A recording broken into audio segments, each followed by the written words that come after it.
And I want to bring in ABC News medical contributor, epidemiologist Dr. John Brownstein for more on this. Dr. Brownstein, you work at a children's hospital. So what are you seeing there in Boston, and how concerned are you?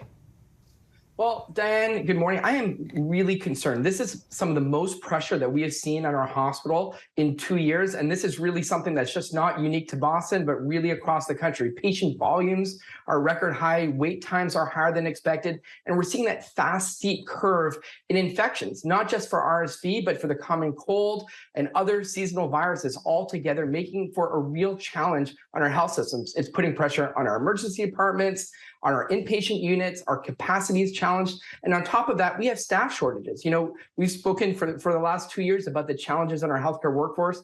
Many people have left the healthcare systems, and burnout is a real issue. So altogether, I'm very concerned about what the next few months will bring for our hospitals. Now, you said something interesting right before we came on. We've heard the term tripledemic starting to be used to describe this. You say you hate that term. Can you explain why? Well, I think that, you know, it's a little bit a scare tactic in some ways. We want to make sure that we're educating people about the realities of what's happening. And, you know, we're not dealing with necessarily a COVID pandemic. And I think by saying we're now 3, it's making it seem worse. At the same time, it's not really 3 things, in fact, that we're dealing with in hospitals. So yes, there's COVID. Yes, there's the start of flu season. We have RSV, but we also have parainfluenza, rhinovirus, enterovirus, adenovirus, and not to mention the mental health issues that our kids are experiencing as a result of the pandemic. So there's a lot more that's going on in our health system. So in some ways, it's oversimplifying it, and we just don't want to create fear among parents right now, but really want to illustrate that our hospitals are dealing with a lot. So in a way, it makes it sound worse. In another way, it doesn't actually make it sound bad enough, in that it's not way more than just 3 issues coming together.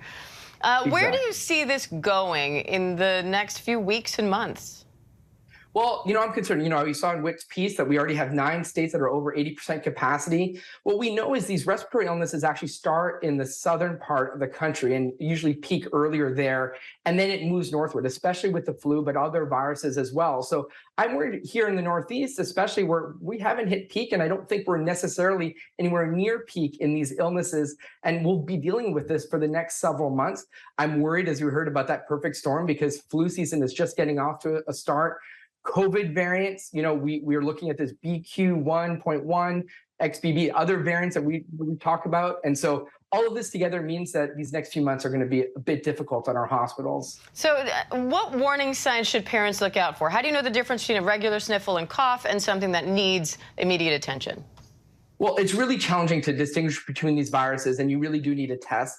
There is some unique features and symptoms for RSV. It's about wheezing. For flu, you know, higher temperatures, maybe COVID, there's loss of taste and smell, but ultimately the treatment is the same. Try to treat at home with fluids and over-the-counter medications. But if that breathing, especially that wheezing or labored breathing and fast breathing or discoloration of skin, that occurs, you absolutely want to talk to your pediatrician and get that advice immediately. All right, Dr. John Brownstein, always great to have you. Thank you. Thanks, Diane.